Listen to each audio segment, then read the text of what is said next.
Smart commerce and management hub. Smart commerce and management హబ్లో మనం cost of equity యొక్క different methods అనేది చూస్తున్నాం కదా. ఇవాళ ఫస్ట్ మెథడ్ చూద్దాం, dividend price approach. Okay, this is also known as dividend valuation model. దీన్ని ఇంకో పేరు ఏంటంటే dividend valuation model. Valuation model అని అడిగినా, ప్రైస్ అప్రోచ్ అని అడిగినా ఒకటే. This model makes an assumption that the dividend per share is expected to remain constant. ఒకవేళ మన ఎజంప్షన్ ఏమనుకున్నాం అంటే, మనం ఏం ఊహించామంటే డివిడెంట్ అనేది కాన్స్టెంట్గా ఉంటుంది ఫ్యూచర్లో కూడా అని అనుకుంటే, ఈ అప్రోచ్ యూస్ చేసి మనం కాస్ట్ ఆఫ్ ఈక్విటీ అనేది కనుక్కుంటాం. దీనికి ఫార్ములా ఏంటి అంటే D/PO. పిఓ, డి అంటే ఏంటంటే డివిడెండ్ పర్ షేర్, పిఓ అంటే ఏంటి అంటే మార్కెట్ పర్ షేర్. ఓకేనా, cost of equity KE formula ఏంటి అంటే D/PO. ఓకే, అది గుర్తుంచుకోండి. ఇప్పుడు మనం ఈ డివిడెండ్ ప్రైస్ అప్రోచ్లో ప్రాబ్లమ్స్లోకి వెళ్దాం. ఫస్ట్ ప్రాబ్లం చూడండి. ఇప్పుడు dividend payers limited has a stable income and stable dividend policy. Dividend payers అనే ఒక కంపెనీ ఉందంట. ఆ కంపెనీకి ఇన్కమ్ అనేది అంటే ఎర్నింగ్స్ అనేవి స్టేబుల్గా ఉన్నాయి, అలాగే డివిడెండ్ పాలసీ అనేది స్టేబుల్గా ఉందంట. The average annual dividend policy income dividend payout is 27 per share.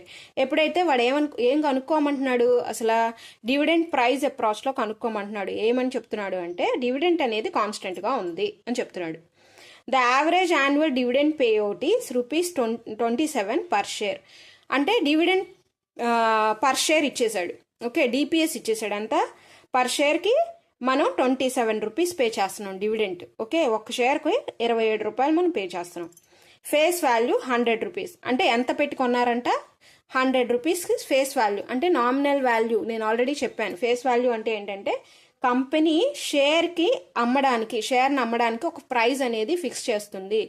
ఆ ప్రైస్ని ఫేస్ వాల్యూ అంటారు. అంటే వాళ్ళు మనకి ఇచ్చేదంతా ₹100, దానికి మనం డివిడెంట్ ఎంత ఇస్తున్నాం, ₹27. ఓకేనా, you are required to find out cost of, first case ఏం చెప్తున్నాడు, cost of equity capital if market price in 1 year is ₹150. వాడు ఏమంటున్నాడు ఇక్కడ, కేఈ కనుక్కోమంటున్నాడు. కాస్ట్ ఆఫ్ ఈక్విటీని కేఈ అంటాం కదా మనం. సో కాస్ట్ ఆఫ్ ఈక్విటీ కనుక్కోమంటున్నాడు. మార్కెట్ ప్రైస్ ఇచ్చేసాడు ₹150, అలాగే ₹27 మనకి డివిడెండ్ పర్ షేర్ ఇచ్చాడు. నెక్స్ట్ ఏంటి, నెక్స్ట్ ది కేసు ఏంటంటే expected market price in year 2 if cost of equity is expected to rise by 20%. ఏమంటున్నాడు, కాస్ట్ ఆఫ్ ఈక్విటీ ఇచ్చేసాడు. ఇక్కడేమో కాస్ట్ ఆఫ్ ఈక్విటీ అంట 20% రైజ్ అయితే కాస్ట్ ఆఫ్ ఈక్విటీ నెక్స్ట్ ఇయర్లో, market price అంట expected market price అంటే market price కనుక్కోమంటున్నాడు. అంటే మనకి డివిడెండ్ పర్ షేర్ తెలుసు, అలాగే కాస్ట్ ఆఫ్ ఈక్విటీ తెలుసు. మీరేం కన్ఫ్యూజ్ అవ్వకండి. ఇది మళ్ళీ కేసెస్ అనేవి విడివిడిగా చెప్తున్నట్టు ప్రాబ్లమ్స్ అప్పుడు మళ్ళీ ఎక్స్ప్లెయిన్ చేస్తాను. To rise at the 20% rise అయ్యింది కాస్ట్ ఆఫ్ ఈక్విటీ. అంటే కాస్ట్ ఆఫ్ ఈక్విటీ ఇచ్చేసాడు 20% అనేది. ఇందాక మనం చేస్తే ఒక ఆన్సర్ వస్తుంది, దానికన్నా ఇది రైజ్ అయిందని చెప్తున్నాడు. నెక్స్ట్ ఇది థర్డ్ది, dividend payout in year 2 if the company were have to an expected market price of 160 per share. అంటే ఏంటంటే మార్కెట్ ప్రైస్ ఏమో 160, అలాగే మనకేంటి అంటే వాడు ఏమంటున్నాడు, expected if dividend payout in year 2 if the company were have an expected market price of 150 per share. అంటే market price తెలుసు మనకి, కేఈ తెలుసు, డివిడెండ్ పేఅవుట్ కొనుక్కోవాలి. ఓకేనా, ఇందాక మనం చూసాం కదా ఫస్ట్ కేసులో కాస్ట్ ఆఫ్ ఈక్విటీ కేఈ కనుక్కోమన్నాడు. ఓకేనా, K E is equal to D/PO. మనకి ఫార్ములా తెలుసు కదా. మార్కెట్ ప్రైస్ ఎంత అంట, ₹150 అంట. డివిడెండ్ పర్ షేర్ ఏమో ₹27 అంట. ఓకేనా, so KE is equal to ఎంత అంటే D/PO వేసుకుంటాం. డి వాల్యూ ఎంత, 27/150. పిఓ అంటే మార్కెట్ ప్రైస్ 150. సో మనకి ఆన్సర్ ఎంత మీరు క్యాలిక్యులేట్ చేస్తే 18% వస్తుంది. ఓకేనా, అన్ని కేసెస్ నేను ఎందుకు అలా తీసుకుని ఇస్తున్నాను అంటే ఒక్కొక్కసారి ఒక్కొక్క కేసు లాగా ఇస్తున్నాడు మనకి క్వశ్చన్స్లో. యూజీసీ నెట్ మేనేజ్మెంట్ పేపర్లో చూస్తే మనకి ఒక్కొక్కసారి కాస్ట్ ఆఫ్ ఈక్విటీ కనుక్కోమంటున్నాడు, ఒక్కొక్కసారి మార్కెట్ ప్రైస్ కనుక్కోమంటున్నాడు, ఒక్కొక్కసారి డివిడెండ్ కనుక్కోమంటున్నాడు. అందుకని మీరు కన్ఫ్యూజ్ అవ్వకుండా ఉంటారని ప్రతిదీ ఒక కేసుగా తీసుకుని నేను ప్రాబ్లం చెప్తున్నాను అనమాట.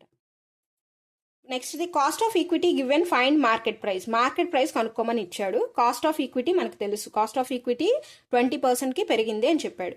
కే is equal to 20%, market price ఎంత, అలాగే డివిడెండ్ పర్ షేర్ 27, అది కామన్ మనకు తెలుసు.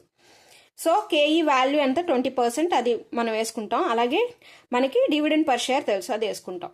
సో ఇప్పుడు మార్కెట్ ప్రైస్ కనుక్కోవాలి. Market price is equal to 27 by ఇటు ఈజ్ ఈక్వల్ టు ఇటు అవతలకు వస్తే ఏమవుతుంది, డివిజన్ అవుతుంది. So division divided by 0.2. నేను 20%ని 0.2గా వేసుకున్నాను, ఈజీగా ఉంటుందని.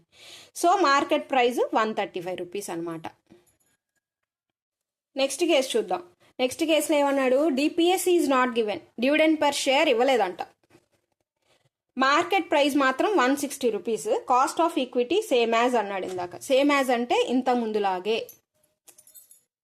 DPS is not given, market price 160 rupees, cost of equity 18% అన్నాడు. ఓకేనా, cost of equity same as అన్నాడు కాబట్టి మనం ముందు ఫస్ట్ ఎంత ఉందో అదే తీసుకుంటాం. ఫస్ట్ మనం కనుక్కుంది ఎంత, 18%.